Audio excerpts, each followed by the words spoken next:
وَلَقَدْ يَسَّرْنَا الْقُرْآنَ لِلذِّكْرِ فَهَلْ مِن مُّدَّكِرٍ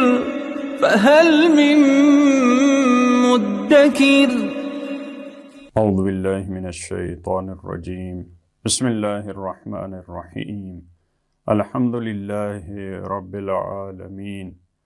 وصلی اللہ علی سیدنا و نبینا ابی القاسم المصطفى محمد وعلى آلہ الطیبین الطاہرین المعصومین اما بعد اعوذ باللہ من الشیطان الرجیم بسم اللہ الرحمن الرحیم یسألونک عن الأہلة قل هي مواقيت للناس والحج وليس البر بأن تأتوا البيوت من ظهورها ولكن البر من اتقى وأتوا البيوت من أبوابها واتقوا الله لعلكم تفلحون صدق اللہ العلی العظیم۔ سورہ بقرہ کی آیت نمبر 189 میں پروردگار عالم نے جو عصر نزول میں رہنے والے افراد تھے ان کی جانب سے کیے گئے ایک سوال کا تذکرہ کیا ہے،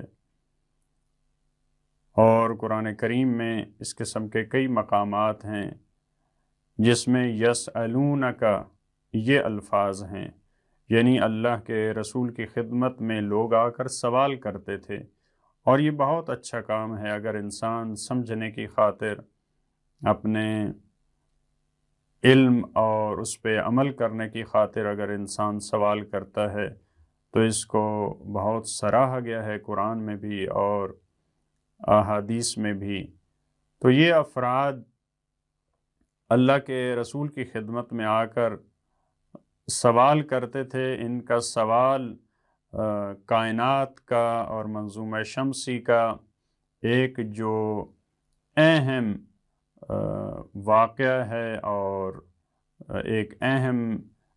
کام ہے، وہ چاند کا کم ہونا اور بڑھنا، چاند کے گھٹنے اور بڑھنے کا معاملہ یہ واقعاً بہت ہی ایک دقیق مسئلہ ہے، ایک مفید مسئلہ ہے پوری عالم بشریت کے لیے، روئے زمین پہ رہنے والے انسانوں کے لیے، لہذا اس کے بارے میں ان کا سوال تھا جس کو قرآن کریم نے یہاں پہ بیان کیا۔ یسألونک عن الأہلة، اہلہ ہلال کی جمع ہے۔ چاند جب اس کے شروع کے ایام ہوتے ہیں، پہلی کا، دوسری کا، بعض نے کہا ہے تیسری کا، جو شروع کے ایام ہیں چاند کے، اس کو ہلال کہا جاتا ہے، اور حقیقت میں اس وجہ سے اس کو ہلال کہا جاتا ہے کہ جب پہلی کا چاند نظر آتا ہے تو لوگ اس کو دیکھ کر باتیں کرتے ہیں، خوشی مناتے ہیں یا ایک دوسرے کو اطلاع دیتے ہیں، اس وجہ سے وہ گفتگو کرنا، وہ شور کرنا، اس کو اصل میں اس کی وجہ سے اس کو ہلال کہا گیا۔ اور وہ بچہ جو تازہ دنیا پہ آتا ہے تو اس کی پہلی جو آواز ہوتی ہے اس کو استحلال کہتے ہیں عرب۔ تو یہ ابتدائی جو ایام ہوتے ہیں ان میں چاند کو ہلال کہا جاتا ہے، البتہ بعد میں قمر، بدر، اس کے مختلف مراحل ہیں۔ تو ان کا سوال بھی اسی، کیونکہ یہ شروع میں جو بعض دوسری آیات میں بیان کیا ہے قرآن کریم نے کہ بالکل جب چاند کے ایام ہوتے ہیں ابتدائی تو اس میں بہت باریک ہوتا ہے، پھر بڑھتا بڑھتا نصف دائرے کی صورت میں پھر مکمل دائرہ ہو جاتا ہے، پھر کم ہونا شروع ہو جاتا ہے۔ تو یہ لوگوں کے ذہن میں سوال تھا کہ اس طرح سے کیوں ہے، لہٰذا آیت میں بیان ہوا یسألونک عن الأہلة، یعنی اس چاند کے گھٹنے اور بڑھنے کے بارے میں آپ سے سوال کرتے ہیں کہ اس کا فلسفہ کیا ہے۔ قل، تو پروردگار عالم نے اللہ کے رسول کو فرمایا کہ کہہ دیجئے ہی مواقیت للناس، مواقیت میقات کی جمع ہے، میقات وقت کو بھی کہتے ہیں، اور جو ایک خاص جگہ ہوتی ہے جہاں سے کوئی کام سٹارٹ ہوتا ہے، کسی اہم کام کے لیے جو جگہ مقرر ہوتی ہے اس کو بھی میقات کہتے ہیں۔ جیسے حج کے میقات ہیں، جہاں وہ خاص مکان جہاں سے حاجی احرام باندھتا ہے اس کو بھی میقات کہتے ہیں۔ یا حضرت موسیٰ علیہ السلام جب طور پہ پروردگار عالم سے ملاقات کرنے کے لیے گئے، وہ خاص مکان اس کو بھی میقات کے نام سے یاد کیا ہے۔ تو قُلْ هِيَ مَوَاقِيتُ لِلنَّاسِ، کہہ دیجئے یہ اوقات ہیں لوگوں کے لیے، یعنی اس سے لوگ اپنے اوقات کا تعین کرتے ہیں۔ دیکھیں اس زمانے میں تو یہ آج کے دور میں یہ گھڑی کا سسٹم ہے، ٹائم معلوم کرنے کے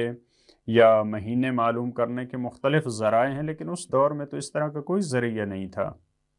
کیسے پتہ چلتا تھا ان افراد کو کہ ایک مہینہ ختم ہو چکا ہے، اب دوسرے مہینے کا آغاز ہوا ہے، اب تیسرے مہینے کا آغاز ہے؟ پروردگار عالم نے ایک بہترین نظام خود کائنات میں یہ قرار دیا، اس چاند کے ذریعے مہینوں کا انسان تعین کر سکتا تھا۔ یہ اب مہینہ ختم ہو چکا ہے، نیا مہینہ شروع ہو چکا ہے، لہٰذا مواقیت ہیں یہ اوقات ہیں، اس کے ذریعے اوقات کا تعین ہوتا ہے۔ والحج، اور ایک خاص جس بات کی اہمیت ہے وہ حج کا جو ایک عظیم عبادت ہے، اس کے اوقات کا بھی اسی ذریعے سے پتہ چلتا ہے۔ کیسے پتہ چلے گا آپ کو کہ حج کا اب موسم ہے، اب حج کا زمانہ شروع ہو چکا ہے، ذی الحج کا مہینہ؟ یہ ایک مصداق کو بیان کیا، وگرنہ دوسرے مہینے بھی ایسے ہیں۔ انسان دیکھیں جب کسی کو قرض دیتا ہے، جب لیتا ہے، یا اس نے دوسرے کام انجام دینے ہیں زندگی کے معمولات، تو جس میں وقت کی اس کو ضرورت ہے، عدت کے مسائل ہیں خواتین کی، جیسے طلاق کے ہیں، اس طرح کے اور مسائل جن میں بہت اہم شمار ہوتا ہے وقت، اتنے دن، اتنے مہینے، تو اس سارے کام کا تعین اسی ہلال کے ذریعے اور چاند کے ذریعے ہوتا تھا۔ وَلَيْسَ الْبِرُّ بِأَن تَأْتُوا الْبُيُوتَ مِن ظُهُورِهَا۔ اب دیکھیں حج کے زمانے میں، کیونکہ اب حج کی یہاں پہ بات آئی تو اس کے چند مسائل کو بھی یہاں پہ بیان کیا۔ فرمایا کہ نیکی یہ نہیں ہے کہ تم گھروں میں آؤ من ظہورہا، ان کی پشت سے۔ یہاں پہ ایک شان نزول بیان کیا جاتا ہے کہ جب حج کے ایام ہوتے تھے تو جاہلیت کے زمانہ میں لوگ پھر دروازے سے نہیں آتے تھے، بلکہ گھر کی جو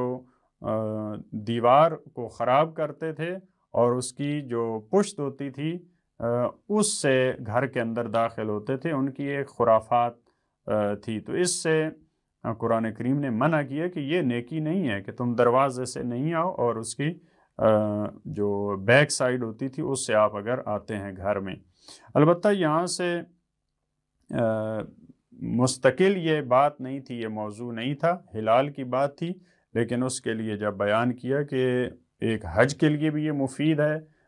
اوقات کا تعین جو حرمت والے مہینے ہیں یا ذی الحج ہے اسی ذریعے ہوتا ہے، تو اس کی بات بھی یہاں پہ بیان کی حج کے اس حکم کو، جو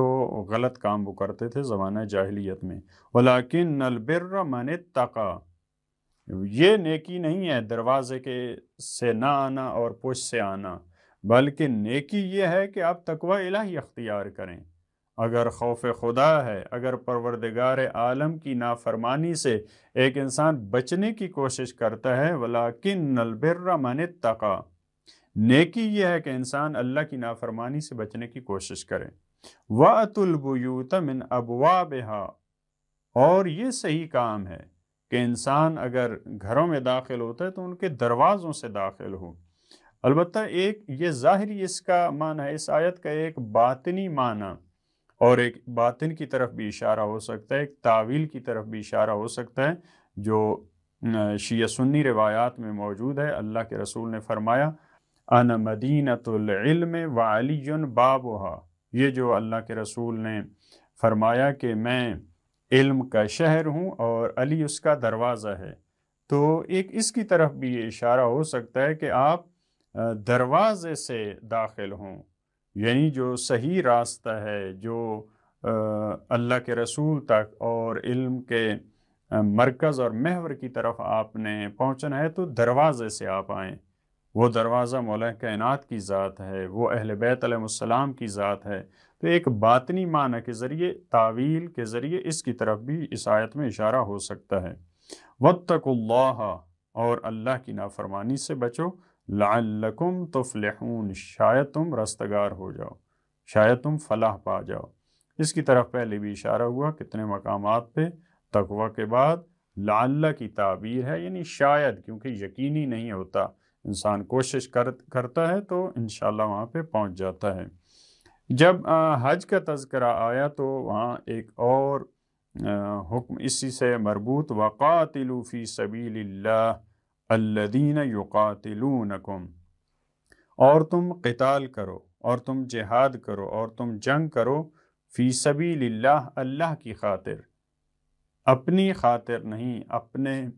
جو مقاصد ہیں تمہارے دنیاوی، ان مقاصد کی خاطر آپ نے قتال نہیں کرنا، اللہ کی خاطر، دین کی خاطر۔